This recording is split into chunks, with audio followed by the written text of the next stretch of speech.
नमस्कार। दिव्य होम से मैं फाल्गुनी आप सबका हार्दिक स्वागत करती हूँ। आज हम चर्चा करेंगे मोहिनी अमावस्या के बारे में। हर साल 12 अमावस्या आती है, हर महीने की एक, जिसमें मोहिनी अमावस्या का विशेष महत्व है। माघ मास की अमावस्या को मोहिनी अमावस्या के नाम से जाना जाता है, जिसमें यदि हम व्रत, तप, दान और पुण्य करते हैं तो वो विशेष फलदायी रहता है। खास करके इस दिन मौन व्रत रख के किसी को यदि हम कटु वचन नहीं करते हैं तो हमारे पूर्व जन्म के पापों की भी मुक्ति मिल जाती है और हमें मुनि पद प्राप्त होता है। इस साल मौनी अमावस्या कुछ विशेष संयोग लेके आ रही है, जिसमें से एक महायोग बन रहा है जो कि चंद्रमा श्रवण नक्षत्र में है और मकर राशि में एक साथ 6 राशियों का महासंगम बन रहा है। वो जो 6 राशियां हैं वो है सूर्य, गुरु, शनि, मंगल, बुध तथा शुक्र। इन 6 राशियों का मकर राशि में संयोग हो रहा है, जिसे महायोग कहते हैं और जिसे शास्त्रों में महोदय योग के नाम से जाना जाता है।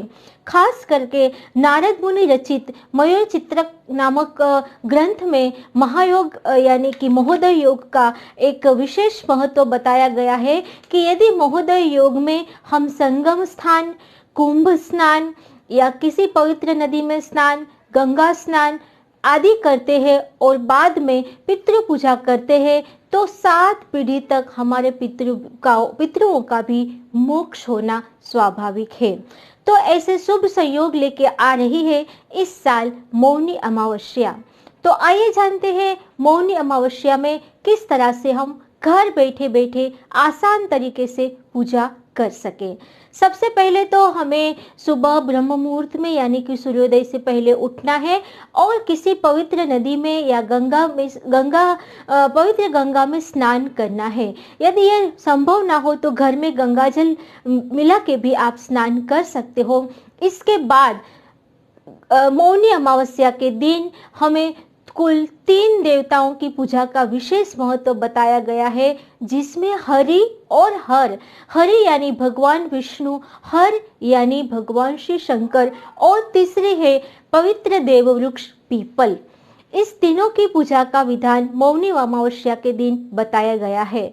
सुबह सवेरे ब्रह्म मुहूर्त में गंगा स्नान करने के बाद पूरे विधि विधान से हरि यानी कि भगवान विष्णु की पूजा करें। उसे पूरी विधि विधान से पूजा करने के बाद उसे भोग लगाए।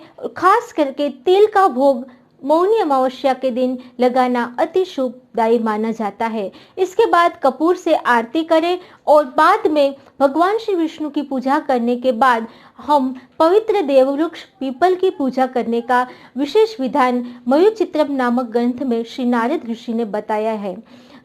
पीपल वृक्ष के भी पूरे विधि विधान से पूजा करनी है तथा पीपल के पत्ते के ऊपर कोई एक मिठाई रख के उसे हमारे पितरों को अर्पण करना है, जिससे कि पितृ बहुत खुश होते हैं और खास करके मौनी अमावस्या के दिन ये उपाय करने से 7 पीढ़ी तक के पितरों का भी मोक्ष हो जाता है। इस तरह से सुबह भगवान विष्णु और पीपल के वृक्ष की पूजा करना है। आप सबको पता है कि पीपल में हरि और हर यानी भगवान विष्णु और देवों के देव महादेव दोनों का वास होता है। और शाम को, क्योंकि अमावस जो है वो पूरी तरह से भगवान शंकर को समर्पित है, तो शाम को संध्या के समय हमें भगवान शंकर की पूरे परिवार के साथ विधि विधान से पूजा करनी है और महिम्न स्तोत्र, शंकर स्तोत्र या ओम नमः शिवाय मंत्र की रुद्राक्ष के माला से जाप करना है। और पूरे दिन हमें, जब हम सुबह ही पूजा करते हैं तब हाथ में जल लेके संकल्प करना है मौन व्रत रखने का, जो हमें संध्या समय तक निभाना है। संध्या समय में भगवान शंकर की पूरी विधि विधान से पूजा करने के बाद हम मौन व्रत खोल सकते हैं, जिससे हमें मुनि पद की प्राप्ति होती है। मुनि पद यानी परम से परम पद की, जिसमें हमें आत्मा से परमात्मा को मिलने का ब्रह्म ज्ञान प्राप्त होता है। इस तरह से मौनी अमावस्या के दिन हरि और हर भगवान विष्णु और भगवान श्री शंकर के पूरी विधि विधान से पूजा करने से पीपल वृक्ष की पूजा करने से हमारे पूर्व जन्म के सारे पापों का नष्ट होना स्वाभाविक है तथा भगवान श्री विष्णु की कृपा हमारे घर के ऊपर बनी रहने से घर में सकारात्मक ऊर्जा का वास होता है। पितरों तर्पण और खुशी होने से पितरों का आशीर्वाद मिलता है तथा देवों के देव महादेव का आशीर्वाद मिलने से हमारी आध्यात्मिक उन्नति होती है। आप सबको भगवान हरि और हर दोनों का आशीर्वाद मिले, इसी शुभकामना के साथ जुड़े रहिए दिव्य होम से। तब तक के लिए नमस्कार।